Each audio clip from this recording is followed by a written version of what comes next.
Kung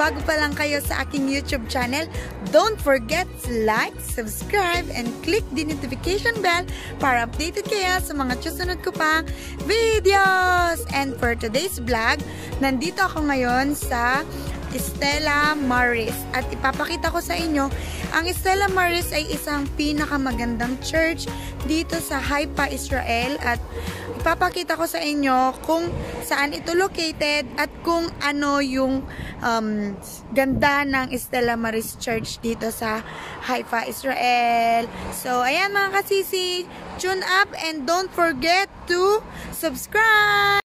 So, ayan mga kasisi, papunta na tayo ngayon sa Stella Maris at kung makikita nyo habang naglalakad ako, makikita nyo ang ganda at ang liwalas ng paligid ng Haifa, Israel.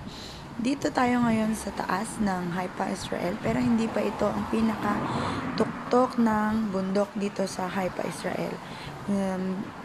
At makikita nyo sa paligid, napakalinis at napakaaliwalas tingnan. Tara mga kasisi, samahan nyo akong lakbayin ang papuntang Stella Maris. So, ayan mga kasisi, tamang lakad lang tayo dahil malapit lang naman ito sa aming flat. Sumakay lang ako ng isang bus papunta dito and then pagbaba ko sa bus stop, naglakad na lang ako papunta sa Stella Maris. And take note pala yung mga gustong pumasyal dito, meron tayong magandang view and kung gusto nyo magkaroon ng magandang spot sa mga pictures nyo, meron tayong mga views dyan. And eto din pala, meron ditong coffee shop. Pag gusto nyo mag-coffee, yung mga mahilig ng coffee, ayan, dito tayo pumunta sa Santa Maria Coffee Shop. So, ayan, mga kasisi, malapit na tayo sa Stella Maris. Ito na ang bungad. Ayan, makikita nyo yung garden. Ayan na yung garden ng Stella Maris. Wow! Sobrang ganda po ito. At pagpasok mo sa loob, sobrang tahimik, mararamdaman mo talaga yung presensya ni Lord. Kaya ayan, mga kasisi, andito na tayo. So, pasukin na natin yan. So, ayan mga kasisi, nandito na tayo ngayon sa Stella Maris at ito yung church. Ayan mga kasisi, and I will show you kung gaano kaganda ang ating Stella Maris Church dito sa Haifa, Israel. Hindi ko alam kung bukas sila ngayon kasi usually open ang Stella Maris every Sunday to Friday. And hindi ko alam kung open pa sila ngayon dahil anong oras na ngayon dito sa Israel. It's already 3 o'clock in the afternoon. So, tara mga sisisilipin natin ang ganda ng Stella Maris Church dito sa Haifa, Israel. So, ayan mga kasisi, pag dito pa lang sa labas ng Stella Maris, eh makikita mo na talaga na ito'y simbahan dahil meron na tayong makikita na sign ni Papa Jesus Cross. So, ayan mga kasisi, itutur ko kayo dito sa Stella Maris Church. Ayan.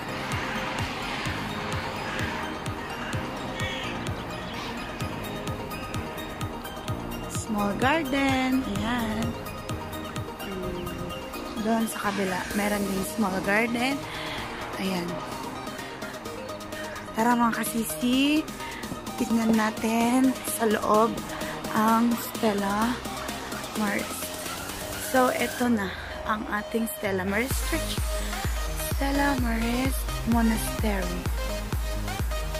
So, yan. Meron silang attention. We call the attention of all guys. This is a house of prayer and therefore all explanation must be done outside. Thank you. Ayan. Yung kasisi. Try natin kung open pa sila. So, ayan. Oh, yan. Open pa nga sila. Ayan. So, ayan mga kasisi, nandito na tayo ngayon sa loob ng church. At ang tawag dito sa church na dito ay English church kasi merong sa kabila meron silang Indian church para sa mga Indian naman yon. And dito sa mga English, sa mga Arab na nagsisimba dito na Christian, so andito, ayan mga kasisi, sobrang ganda ng loob ng Stella Maris Church at napakatahimik. Mararamdaman mo talaga yung presensya ng Panginoon pag ikaw ay pumasok dito sa loob ng Stella Maris Church. Ayan, pakonting silip muna tayo mga kasisi sa loob ng church. Ayan, so tara mga kasisi, pasukin na natin ang loob. Ito ang pangunahing simbahan ng Stella Maris Monasterio na nagsasabing naglalaman ito ng kuweba ni Elijah, isang groto na nauugnay sa propetang si Elijah. Kilala rin ito bilang isang Monasterio of Our Lady of Mount Carmel para sa mga monghe. Upang makilala ito mula sa kalapit na Monastery of Our Lady of Mount Carmel para sa mga madre na matatagpuan mula sa itaas ng Mount Carmel. Manalangin muna tayo. Panginoong Hesukristo, sa pamagitan ng iyong pagtitiis sa pagdurusa, ay pinabanal mo ang sakit sa lupa at binigyan mo kami ng halimbawa sa pagsunod sa iyong Ama. Malapit ka sa akin sa oras ng aking kahinaan at sakit. Alalayan mo ako sa pamamagitan ng iyong biyaya upang ang aking lakas at tapang ay hindi mabigo. Pagalingin mo ako ayon sa iyong kalooban at tulungan mo akong laging maniwala na ang nangyayari sa akin dito ay maliit kung hahawakan mo ako. Buhay na walang hanggan ng aking Ama, Panginoong Diyos, kung makapangyarihan sa lahat. Amen.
So, ayan mga kasisi, naipakita ko sa inyo kung gaano kaganda ang ating Stella Maris Church.